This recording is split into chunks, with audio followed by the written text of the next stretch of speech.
Insta ప్రియుడితో కలిసి భర్తపై భార్య హత్యాయత్నం కలకలం రేపింది. నిద్రిస్తున్న భర్తపై అర్ధరాత్రి కత్తితో అటాక్ చేసింది. దాడిలో భర్త కాళ్ళు, చేతులు, చెవికి తీవ్ర గాయాలయ్యాయి. వారి నుంచి తప్పించుకొని రక్షించండి అంటూ పరుగులు తీసి ప్రాణాలు దక్కించుకున్నాడు భర్త. మహబూబాబాద్ జిల్లా గడ్డిగూడెం గ్రామంలో ఈ ఘటన చోటు చేసుకుంది. ప్రసాద్, రష్మితకు 6 ఏళ్ల క్రితం వివాహం జరిగింది. వీరికి ఓ కొడుకు కూడా ఉన్నాడు. కొద్ది రోజుల క్రితం రష్మితకు ఇన్స్టాగ్రామ్లో అనిల్ అనే యువకుడితో పరిచయం ఏర్పడింది. వివాహేతర సంబంధానికి దారితీసింది పరిచయం. ఈ క్రమంలో భర్త ప్రసాద్ను చంపాలని భార్య స్కెచ్ వేసింది. అర్ధరాత్రి ప్రియుడికి ఫోన్ చేసి రప్పించింది భార్య. భర్తను భార్య అదింపట్టగా దాడికి యత్నించాడు ప్రియుడు. గాయాలతో ప్రసాద్ కేకలు వేస్తూ బయటకు పరుగులు తీశాడు. ప్రసాద్ను వారి బారి నుంచి గ్రామస్తులు కాపాడారు. భార్య, ఆమె ప్రియుడిని గ్రామస్తులు పోలీసులకు అప్పగించారు. అప్పటికే ప్రసాద్కు తీవ్ర గాయాలయ్యాయి. హాస్పిటల్లో ప్రస్తుతం ప్రసాద్ చికిత్స పొందుతున్నాడు. డైరెక్ట్ కట్ అనుకుని పెడతాడు దెబ్బ. నీ ప్రాణం తీసుకోకరా నాయన. జైలు పోతే ఏం కాదు, వాళ్ళకి పిట్టి కేసు అయితే వీళ్ళందరూ చెప్పు చెప్పు ఎవరైనా రమ్మన్నారా? ఎవరైనా రమ్మన్నారా? అరే చెప్పురా, మంచి లాభిస్తా కానీ చెప్పురా ఏమని చెప్పు చెప్పు మంచి ఫోన్ చేసి ఫోన్ చేసి నీకేమో ఫోన్ చేసి వాళ్ళని చంపన్నారా లేదా నీకు అని ఉందా?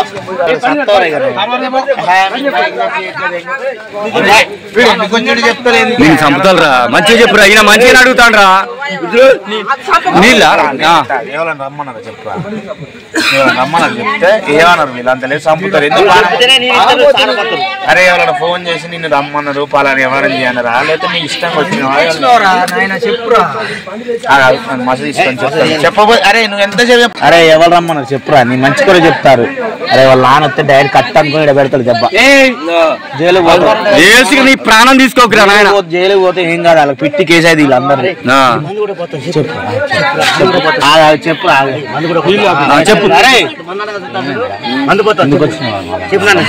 ఎవరైనా రమ్మన్నారా? ఎవరైనా రమ్మన్నారా? అరే చెప్పురా, మంచి లాభిస్తా కానీ చెప్పురా ఏమని చెప్పు చెప్పు మంచి ఫోన్ చేసి ఫోన్ చేసి నీకేమో ఫోన్ చేసి వాళ్ళని చంపన్నారా లేదా నీకు అని ఉందా?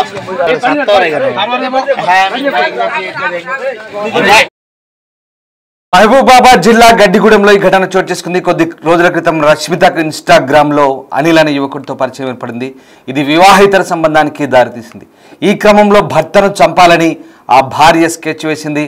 అర్ధరాత్రి ప్రియుడికి ఫోన్ చేసి రప్పించింది భార్య. భర్తను భార్య అదింపడితే దాడికి ప్రియుడు యత్నించాడు. గాయాలతో ప్రసాద్ కేకలు వేస్తూ బయటకు పరుగులు తీశాడు. ఆ దృశ్యాలు మనం చూస్తున్నాం. ప్రసాద్ను వారి బారి నుంచి కాపాడారు గ్రామస్తులు. భార్య, ఆమె ప్రియుడిని గ్రామస్తులు పట్టుకొని పోలీసులకు అప్పగించారు. ఇప్పటికే ప్రసాద్కు తీవ్ర గాయాలయ్యాయి. హాస్పిటల్ ప్రస్తుతం ప్రసాద్ చికిత్స పొందుతున్నాడు. ఇద్దరు భార్యాభర్తల మధ్య మూడో వ్యక్తి ఎంట్రీ ఇవ్వడం, అది కూడా ఇన్స్టాగ్రామ్ పరిచయంతో భర్తను కొడుకు కూడా ఉన్నట్టుగా తెలుస్తుంది. పాప బాబు ఉన్నాడు. సో మొత్తం మీద భర్త, పిల్లలున్న ఒక వివాహిత ఇన్స్టాగ్రామ్ మోజులో, అలాగే పరాయి పురుషుడి వ్యామోహంలో పడి భర్తని ఏకంగా చంపాలని నిర్ణయించుకుంది. ఇటీవలి కాలంలో ఇలాంటి ఘటనలు తరచూ చోటు చేసుకుంటున్నాయి. ఇప్పుడు మహబూబాబాద్ జిల్లా గడ్డిగూడెంలో ఈ ఘటన చోటు చేసుకుంది. అయితే ఆ భర్త ప్రాణాలతో బయటపడ్డాడు. గ్రామస్తులు అతన్ని రెస్క్యూ చేశారు. ప్రస్తుతం అతను హాస్పిటల్లో ట్రీట్మెంట్ పొందుతున్నాడు. ప్రస్తుతం ఆ ప్రియుడు అనిల్, అలాగే భార్య రష్మితని ఇద్దరు పోలీసులు అదుపులోకి తీసుకున్నారు. గడ్డిగూడెంలో ఏం జరిగింది, ఈ ఘటనకు సంబంధించి పూర్తి సమాచారాన్ని మా ప్రతినిధి యశ్వంత్ అందిస్తారు. 7 అడుగుల బంధం చివరిసారిగా కడసారిగా ఉంటుందని ఎంతో నమ్మకంతో 3 ముళ్ళ బంధం వేశారు. కానీ తన కట్టుకున్న భార్య కడతెర్సని కూడా ఎవరు కూడా కలలో ఊహించారు. ఇలాంటి సంఘటన మహబూబాబాద్ జిల్లా రెడ్యాల గ్రామ శివారు గడ్డిగూడెం గ్రామంలో చోటు చేసుకుంది. కట్టుకున్న భార్య అర్ధరాత్రి 12 గంటల సమయంలో హత్య చేసేందుకు కూడా కుట్ర పన్నింది. అసలు ఏం జరిగింది, భార్య చంపడం గల కారణాలు ఏంటి, భర్త ఉన్నాడు అడిగి తెలుసుకుందాం. చెప్పండి, అసలు మీ భార్య ఎందుకు చంపుదాం అనుకున్నది, ఎవరితో కలిసి చంపుదాం అనుకున్నది? 12:30 నైటు అవుతుంది. ఆ నైటు ఎవరికి మెసేజ్ పెట్టిందో ఎవరికి ఫోన్ చేసి తెలియదు. 12:30కైతే వచ్చిండు. వచ్చేసి మీద పడి కొట్టడం, కత్తితో ఎక్కడక్కడ పొడవడం జరిగింది. అంటే ఎవరెవరు కలిసి? నా భార్య తరపున వచ్చిన మనిషి పొడవడం, కొట్టడం జరిగింది. అంటే మీకు ఎన్ని సంవత్సరాలు అవుతుంది పెళ్ళి? మరి పెళ్ళైనప్పుడు మంచిగా ఉండే, కలిసిమెలిసి ఉండేదా? పెళ్ళైనాక మంచిగానే ఉన్నాం. 1 year అవుతుంది ఇట్లా చికాకులు. అంటే మరి ఎందుకు కారణం? మరి ఆ వచ్చిన వ్యక్తి ఎవరు? ఎందుకు చంపడానికి ప్రయత్నం చేసిళ్ళు? ఎందుకు అనుకుంటాను? ఎందుకు అంటే ఇక వాళ్ళకు నేను మధ్యలో ఉంటే వాళ్ళకు అడ్డు లేకుండా ఉంటుంది అనేసి నన్ను చంపడం కొరకు వచ్చారు. ప్లాన్ వేసి వచ్చి సమాధానం వచ్చారు. అంటే ఇంతకుముందు ఏమైనా అనుమానాలు కానీ ఆ వ్యక్తికి సంబంధం కానీ అసలు అలాంటివి మనకేం తెలియదు.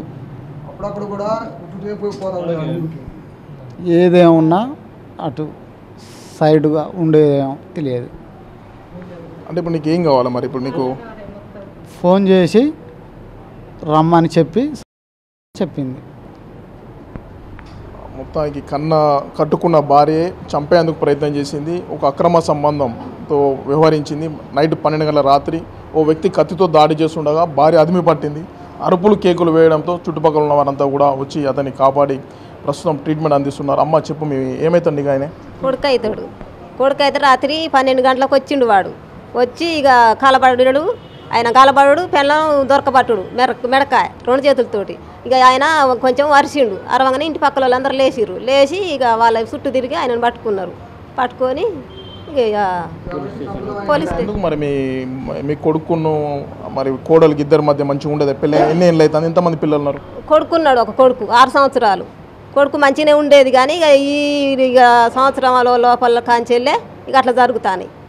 ఇక మనం ఏం చేద్దాం? అంటే ఇప్పుడు ఎట్లున్నాడు మీ అబ్బాయి? ఎట్లున్నాడు ఇప్పుడు? ఉన్నాడు, మంచిగానే ఉన్నాడు.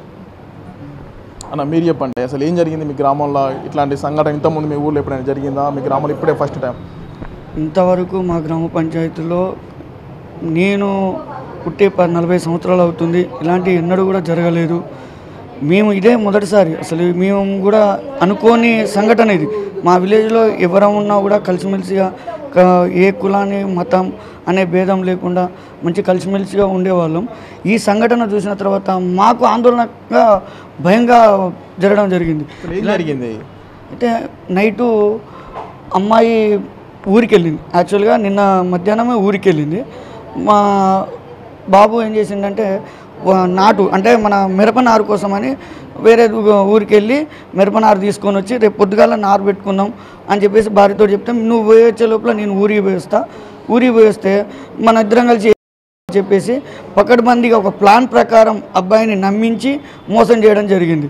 ఆ అబ్బాయికి ముందే మెసేజ్ల ద్వారా చెప్పి ఒక వాట్సాప్ క్రియేట్ చేసుకొని వాట్సాప్ ద్వారా, ఒక ఫేస్బుక్ ద్వారా, ఇన్స్టాగ్రామ్లో ఈ విధంగా పరిచయం ఏర్పాటు చేసుకొని ఆ అబ్బాయికి దగ్గరయ్యి మా అబ్బాయికి 1 సంవత్సరం నుండి నరకయాతన ఏర్పాటు చేయడం జరుగుతుంది. అబ్బాయి చిన్న అబ్బాయి కాబట్టి ఈ మావాడు కూడా చాలా ఆలోచింపజేసి, సరే ఫ్యామిలీ అన్నప్పుడు చిన్న మనస్పర్ధాలు వస్తాయి, దీన్ని మనం సర్దిద్దుకోపోదామని చెప్పేసి కూడా తల్లిదండ్రులతో ఉండే అబ్బాయి కూడా దూరం ఆ అమ్మాయి చెప్పినట్టుగానే నడుచుకుంటూ వెళ్ళిన తర్వాత ఇదే అదును ఆలోచించి ఆమె ఏం చేసిందంటే, తక్షణమే ఈయన ఉంటే నాకు అడ్డు తొలగిపోతే నేను అక్రమ సంబంధం పెట్టుకున్న అతనితోటి నేను మనస్ఫూర్తిగా ఉండగలుగుతా అని చెప్పేసి మా అబ్బాయిపై తీవ్రమైన దాడి, పెద్ద ఆలోచనతోటి తీవ్రంగా ఆలోచించి వీళ్ళు ఆలోచించింది కూడా 1-2 రోజులు కాదు, గత 5-6 నెలల కానుంచి అబ్బాయి మీద ఒక కథనం ప్రకారం వీళ్ళు మైండ్ ఎట్లా అంటే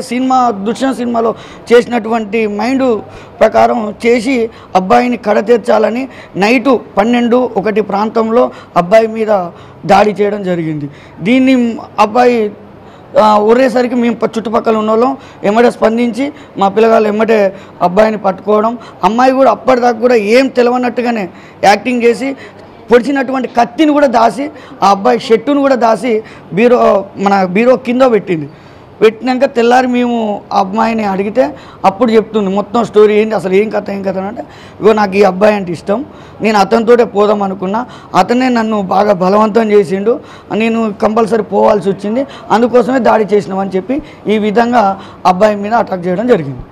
దానికి కట్టుకున్న భార్య కేవలం ఇన్స్టాగ్రామ్లో సంవత్సరం క్రితం ఏర్పడిన బంధుత్వానికి ప్రియారిటీ ఎక్కువగా ప్రేమ చూపడం పట్ల కట్టుకున్న భర్తనే చంపేందుకు కూడా కుట్ర పన్నడం ఇటు మహబూబాబాద్ జిల్లాలో కలకలం రేపుతుంది.